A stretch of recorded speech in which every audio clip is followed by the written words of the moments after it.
Welcome back to another Broken Podcast. I'm Nick Taylor. And I'm Ray. Today we're going to have Ray on. I don't know if you guys remember, but back when we were talking about music in the mind, I dedicated that episode to my friend Ray, and that's who we've got with us this week. So, Ray, tell the people a little bit about your background and what drew you to wanting to be a mental health advocate yourself. Number one, I've always wanted to help people, but I just didn't know how. Like, I wanted to be a teacher. I wanted to be a psychiatrist. I've always loved psychology and trying to figure out what makes people tick and how they work. But I never actually went down that route. A couple years ago, I went through a really hard breakup, and I just decided at some point I woke up and went, I don't want to live like this anymore. So I started making small changes to myself. Like, I started taking myself on dates, this, that, and the other. And then I stumbled upon a creator who talked a lot about Neville Goddard. And I started like devouring anything I could get my hands on, because basically the way that they explained it was like, you have more control over your life than you think. It just requires changing the way that you think. And I was like, it can't be that simple. And it is. It's so weird. Like, once you start actually working on the way that you think about yourself and the world around you, it changes the way that you perceive things. And the more I started to learn about it, the more I was like, I need to tell other people about this, because I want other people to realize that's really all it takes. It's not always easy, but it is that simple. Especially since perception is your reality. Correct. So if the person is perceiving life in a negative way, they're going to be feeling like life is a negative thing. Yes. So you're looking at potentially moving into the podcast space yourself. Tell me a little bit about that. Well, a lot of times, like, I love doing the lives where people come in and talk and ask questions. And I love doing like the smaller content on TikTok where I can talk about something for a couple minutes. But a lot of times the topics that I want to talk about require more speaking, and I want to get more into depth with them. And I like to talk. Yeah. Well, and it's hard to get deep into the real roots of what problems are in short content. Mm-hmm. Sometimes, like, you need to have more space to be able to talk about something in order to deliver the message appropriately. Mm-hmm. So there's some stuff that you can't even really talk about in a short 1 minute video, because you just can't fit enough in there for it to be valid. Or even if we're talking for like an hour on a live, like, we're jumping topics. And so like, I could have this whole script in the back of my head, but then we switch and I'm like, okay, we're talking about this now. You usually are carrying on about 4 or 5 conversations at one time. It's not a small feat doing what you do. I have to learn how to compartmentalize. Yeah. So this is going to be all about you and what your vision is for the future of what you're going to be doing with content creation. You know, like, what's the next step for Ray? I'm excited to find out what it is. Personal turning point wise, it was after a relationship, right? Yeah. So for you, it's kind of similar to my situation. It was just seeing everything for what it actually was. For me, I realized how deep the wounds were and how numb I had made myself. I don't know if any of that resonates with you, but that was kind of where I was when I took the turn. And I think for me too, because really from the time I was about 23 up until like that breakup, I was never really single. I had a breakup right before I moved out here. And then 3 weeks after I moved out here, I met my ex-husband. We got divorced. And then I started dating somebody right after that. After that breakup, I was like, I don't know who I am outside of a relationship. Like, who am I? Like, me, because I had like lost myself so many times along the way. I was like, I have to figure out who I am again. So learning that path of self-love and self-care, learning how to engage in that was a big change, right? Yeah. Basically 10 years of not being like on my own, essentially. Yeah. I had to get back to me. And you change a lot from the time you're 23 to 33. Stupid random fact that I love is that male and female brains both finish developing at different times. The decision-making part of your brain doesn't finish developing as a man until you're, I think, 27. Oh, and wow. For a woman, I believe it's 24. I'd have to double check myself on that one. But It's not until mid to late 20s that somebody's fully developed in their brain to make proper decisions. And Yeah. I think that's kind of funny because we all get pushed to make really big decisions before then. It ends up kind of like lining us up for catastrophe later on because the decisions that we made probably weren't the best ones. I can attest to that. I know I made terrible decisions, but we're still alive. It's like I was saying this morning, it's your first time being alive. Oh, this is a good one. Discuss any of the stigma or challenges that you faced in opening up on your own journey. And I know you've gotten a lot of it because you speak in the mental health space for men That's and probably the biggest for me because people will say, well, you're a woman, you don't understand. I never claimed to understand. I just think that men deserve a voice too because they're told to shut up or man up. I've literally had people tell me that like mental health doesn't exist. And I'm like, I'm sorry. What? What are you talking about? Like, as a woman, when it comes to mental health stuff, like, we have it a lot easier. That's kind of a hard pill to swallow. y'all don't even have it easy. It's just More easy. access. People are more understanding because like women are meant to be emotional, whatever. And then learning how to swallow that pill was probably like the biggest thing is, you know what? No, men have it hard too. Cause like I really didn't understand the whole aspect of men's mental health. I just kind of did a general. And then when I started looking more into the men's side, I was like, we have a problem here. It's hard. It is difficult. And I don't know if I told you this part about my last account getting shut down, but it ended up getting shot down by a group of friends that were tired of me talking about mental health stuff. That's that stigma part, though.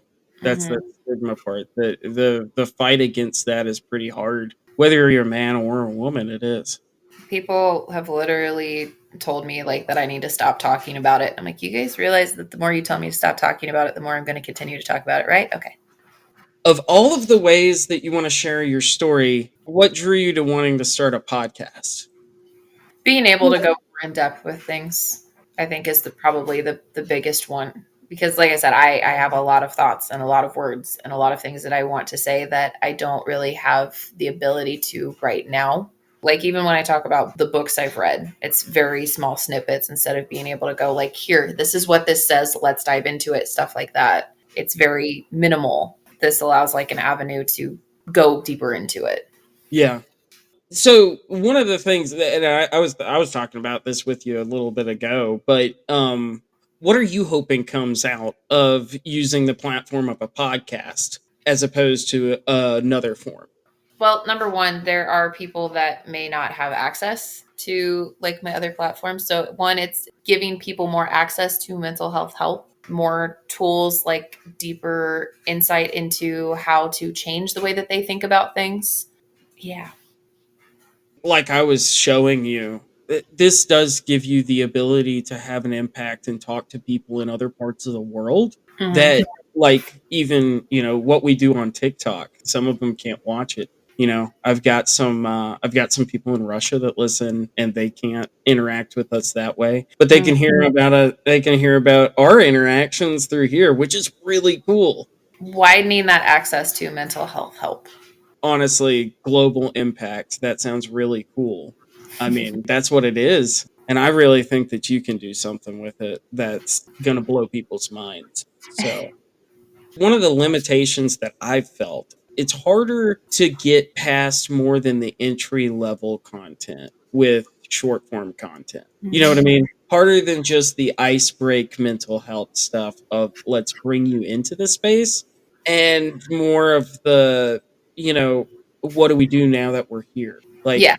the now that we're here part gets hard to do and fit into the kind of content that's consumed in a quick, Yeah. fast paced place that, short form content does. Does that make sense? It does. When somebody listens to your podcast for the first time, what is the thing that you want them to walk away with? That they're not alone. Here's the thing. I This is something else I also had to learn is nothing I have been through is unique. The way I've experienced it is, but the feeling of being alone, of feeling like I'm not good enough, feeling like I'm failing, feeling like that is not unique to me. even though I'm the one feeling it, other people have experienced it. And a lot of times when you're on this journey, you feel very alone. And I want people to walk away knowing that no, there's somebody else who can at least maybe not fully understand what I'm dealing with, but at least empathize with it, if that makes sense. Oh, makes total sense. Like you said, the loneliness aspect is the hardest part. Because when I first started working on my own mental health, I felt like I was alone doing it. And that's a really dark place to be when you're going through probably the hardest part of your life as you try to confront that stuff, you know? Feeling alone while you're in the midst of that is just not where anybody needs to be. Yeah. And I think a big reason for that is yes, you do have to do the work on your own. Nobody else can do it for you, but you don't actually have to go through it alone. Yeah, I like the way you said that. I like the words you put behind that.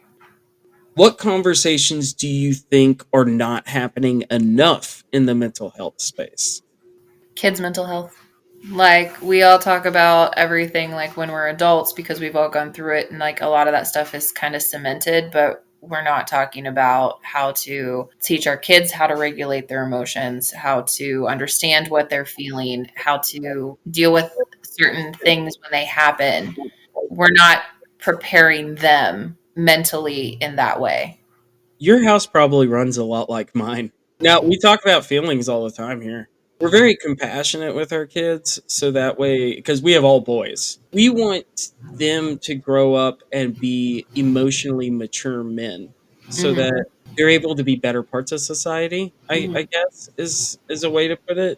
We don't want them to ever go through the same kind of stuff like we did. Right. We want them to know what emotions are. We want them to understand how to have them and how to have them appropriately. And we're learning how to do that now as adults Mm-hmm. and trying to pass that on to our kids.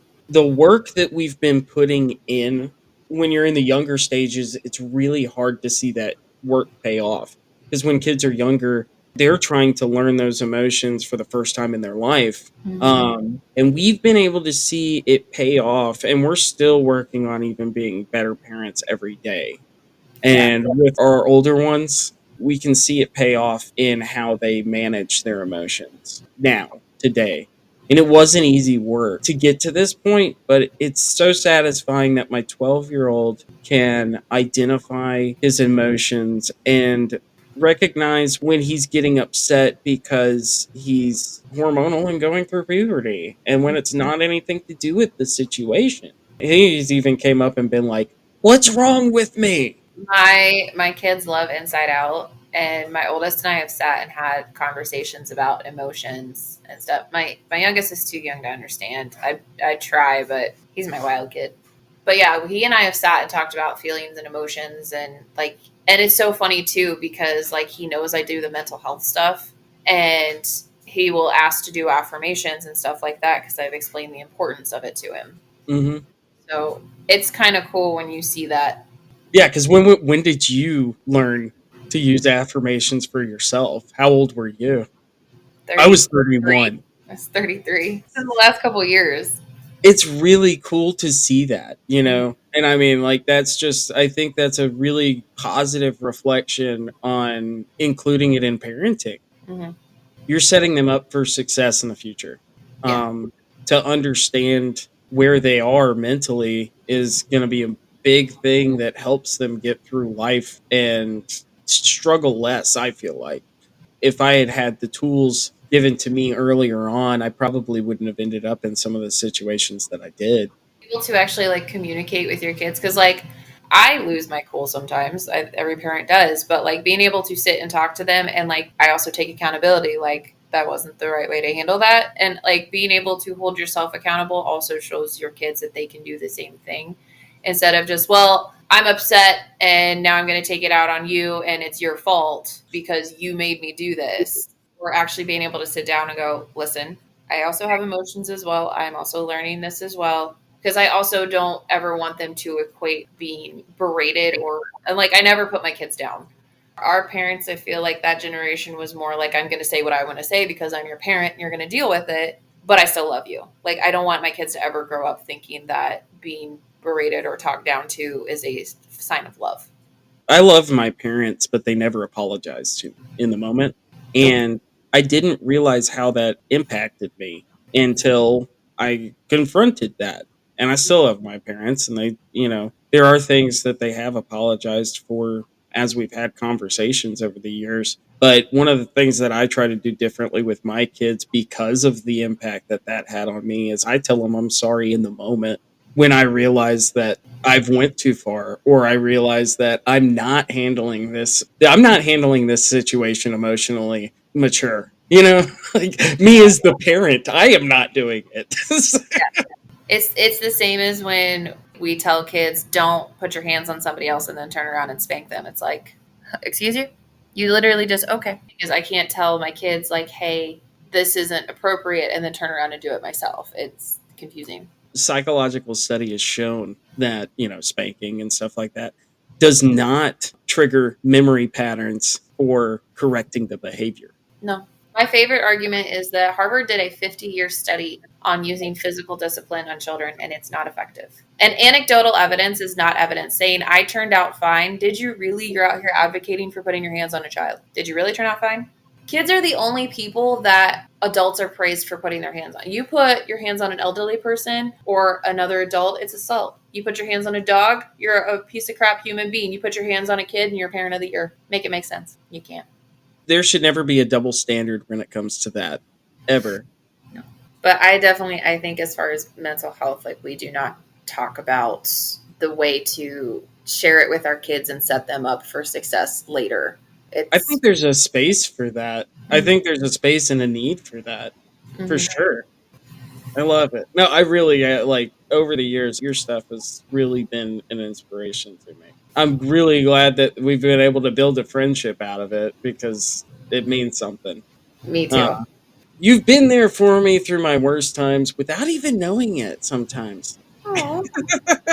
That's one of the cool things about short form media that makes it so hard to get away from it is the community that you can grab from it. Like I've kind of wiped the slate clean when it comes to the people that I interact with at a certain point in my healing journey. There's very few people from my past that I still interact with. And a lot of that's because I've realized the quality of people that are actually out there because I've met people online who are the caliber of people that I feel like I align with, and I don't have to settle for a friendship. And I didn't even know that was possible.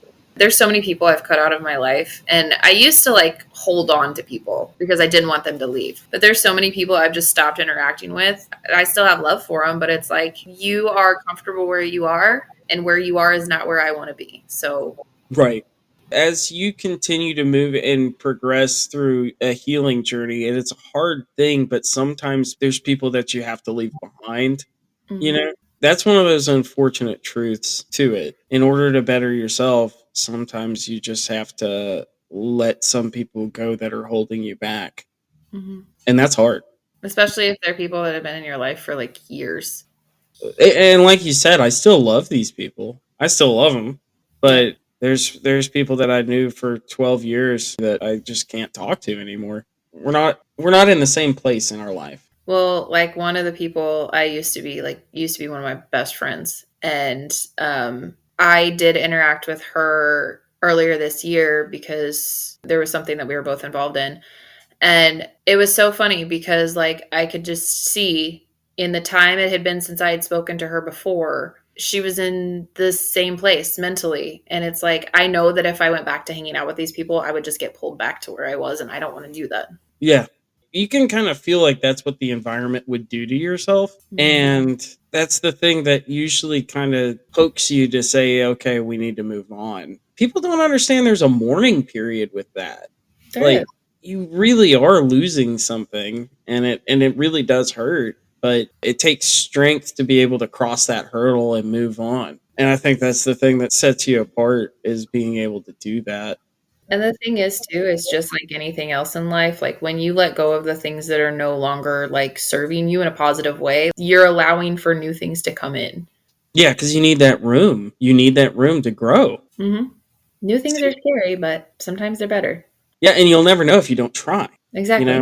And that's why the first step is a really hard part too. It's a scary thing to jump into, to start confronting your emotions and your feelings Mm. and the trauma that you experienced. That's the really hard one. I don't know about you, but yeah, I think you said something about compartmentalizing earlier, didn't you? Yeah. And oh, I'm so bad at that. I still have memories jogged up every now and then where I'm like, man, I shut that out. I shut that out really, really well because I totally forgot about it. I've never had where I've had like a memory. I've had where I can look back and I can go, either I had no idea that this is what I was going through at the time because I was just going with the flow, or I've had where I will remember something and I go, oh, that's why I'm like this. That's why this triggers me. I've had where I will realize why I do certain things. Like I know why I have so much trouble communicating my feelings with people. It literally hit me. I was going on a rampage about, which don't be afraid to go on a rampage when you're pissed off. It's therapeutic. And in the middle of this rampage, I realized why I have so much trouble communicating my feelings with people. And I went, oh, okay, that makes sense. And it's just really weird. Like the longer you're on this journey, the more you start to realize and the more you start to unpack and you start to understand why you react certain ways. It's weird. Weird is a word for it. Complicated is kind of how it feels. Mhm. But it ends up over time, all of it ends up starting to make more sense the Mhm. more and more that you work on things. And like you said, being able to do it in a longer form and being able to tackle those things, not only is that going to be able to be more helpful for other people, but you're going to get to say the things that you needed to be able to say. Mhm. And that's going to be therapeutic for you to be able to do that too. I'm speaking from experience because that's one of the things I love about being able to share with everybody that listens to this.